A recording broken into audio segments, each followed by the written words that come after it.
I had a wake-up call.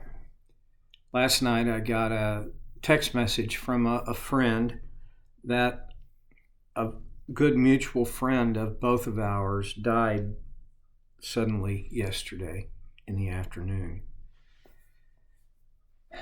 I wasn't ready for that. Um, I'm sad today. I went to bed sad. I woke up sad. It's a loss for me. For him, it's the greatest of all games. He was a walking medical miracle on some levels, and his entire life was a series of unbelievable challenges. And so for him, I have to be happy. I have to be. He's home. He's free of all the things that held him back here. He's complete again. He's walking with Jesus. It's all good all the time for my friend Derek. But selfishly, there's an emptiness in my heart. We were real kindred spirits, and was absolutely my blessing to have known Derek and count him as a good friend. Briefly. And when those kinds of things happen, it always rattles me. It always shakes me up.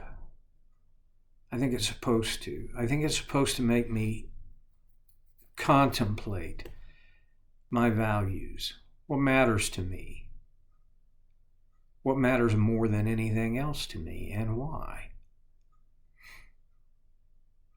I want it to be that loving God and loving people matter more than anything else. And generally speaking, I guess that's probably so. It's moments for me like this where there's a little thing at the end of that ask the question, really? I think that's a question that Paul's probably projecting when he writes to Timothy in 1 Timothy 6, and he's speaking directly of folks who have begun teaching in the church and their motives are wrong. His phrase was, they think that godliness is a means to financial gain. Then he turns that coin over and he eventually, he just says, godliness with contentment is great gain. That's the point. And then he says, to those, in verse 9, to those who want to get rich, fall into temptation and a trap, and into many foolish and harmful desires that plunge people into ruin and destruction. If you want to get rich, you can. I really believe you can. There are thousands and thousands and thousands, maybe even millions of stories of men and women who have gotten rich because they wanted to. They have been from various different parts of the world, under various government systems, under various economic systems. But if you want to get rich, you can. The problem is how you establish what rich is. Rich in what? Paul's pointing the spotlight on folks who want to be financially rich. And so all of us in God's family have to somehow let that spotlight shine into our hearts as well. I have admitted to you, I guess the term I give myself is I'm a recovering materialist. I really like things. I heard a guy one time say the great thing about being a recovering materialist is you got a closet full of really nice clothes. I do have lots of nice things, and I find myself constantly drawn to more and more. And I've gone on and on infinitum about that ad nauseum. I think it's part of our whole makeup. Those who want to get rich fall into temptation and a trap and into many foolish and harmful desires that plunge people into ruin and destruction. Is it wrong to want nice things? We've asked that question before, and the answer hasn't changed. I'm not sure it's wrong to want nice things. I think our desires, or it's not that I have a desire that is right or wrong. It's what I do about the desires that I have.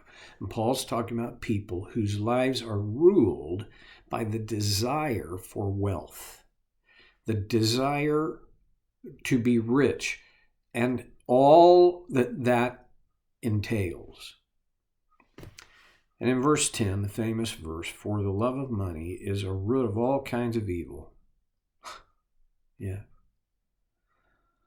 It's not every evil, but it is a world of evil. And that taproot drills down into it, and it exposes those things in our heart. And the outcomes show where that taproot is drilled down into.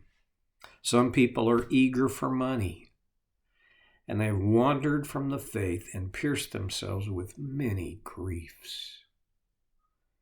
Two things there. They've pierced themselves with many griefs. They've pierced themselves. You get that? Nobody did this to you. No one did this to me. This is what it is because I did it to myself. Okay. It's by the choice of the individual. They've pierced themselves with many griefs. And I think an implication is unnecessarily. They have wounded, they have damaged themselves needlessly. They didn't have to, but they did. Even worse than that, they have wandered from the faith. Most people don't bolt from the faith. When, in my experience, people who have left the faith, they left through a series of wanderings. They've been, some people left the faith, they wandered from the faith out of, a series of, I guess I would call them a series of curiosities. Well, that's interesting. I wonder about that. I'm basically in favor of that kind of curiosity. But it's difficult, but it has to happen that we would hold firmly to our faith while investigating other ideas. When you release your faith, and I don't mean that in the, televangelist sense, release your faith. If you give that faith up, if you turn loose that faith so that you can explore something else, well, Solomon is a good example of that. In the book of Ecclesiastes, he writes, I gave myself permission to not be bound. These are my words of paraphrase, but to not be bound by the ethics and values that I held to. And I explored all kinds of things. And you know what he found? Meaningless. Everything's meaningless.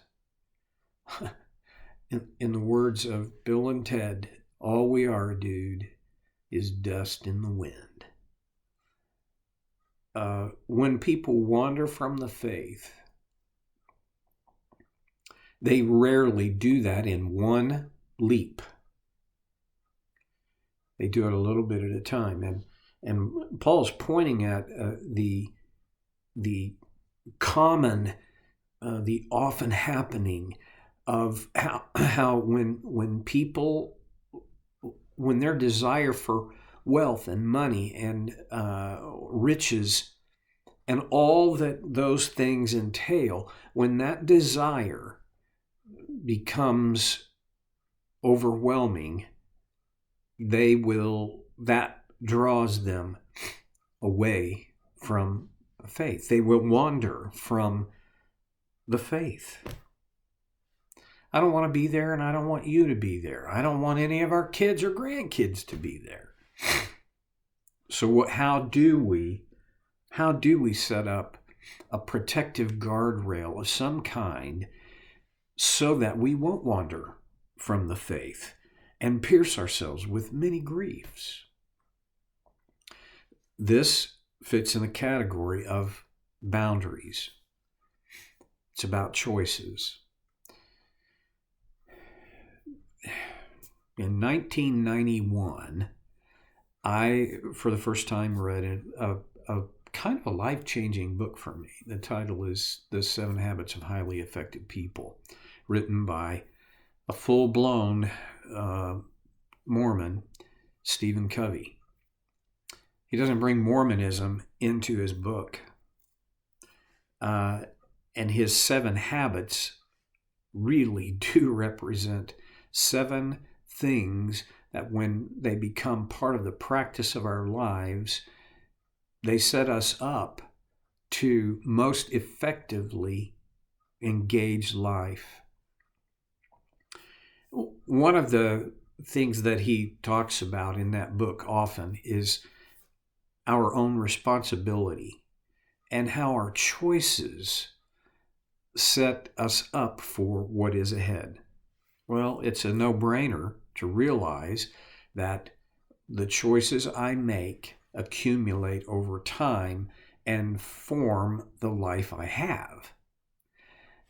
To choose means it sets it determines a destination for us. That's the nature of choice.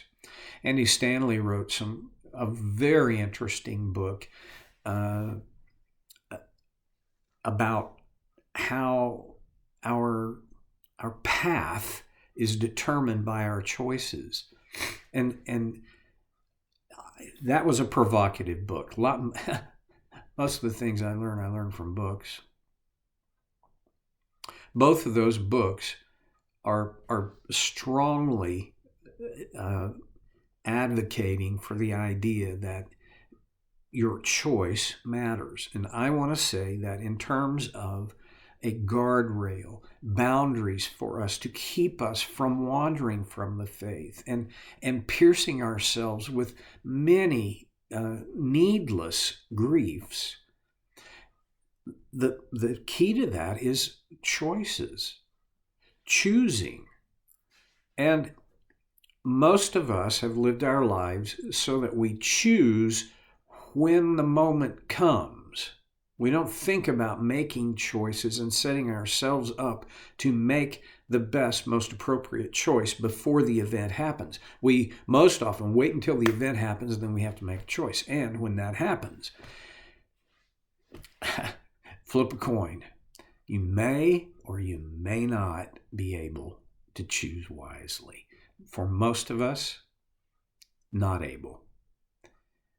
I guess this thing about not wandering away from the faith and not piercing ourselves with many unnecessary griefs comes down to choosing ahead of time what I will say yes to and what I will say no to. That's all I got time for right now. We might come back to this again.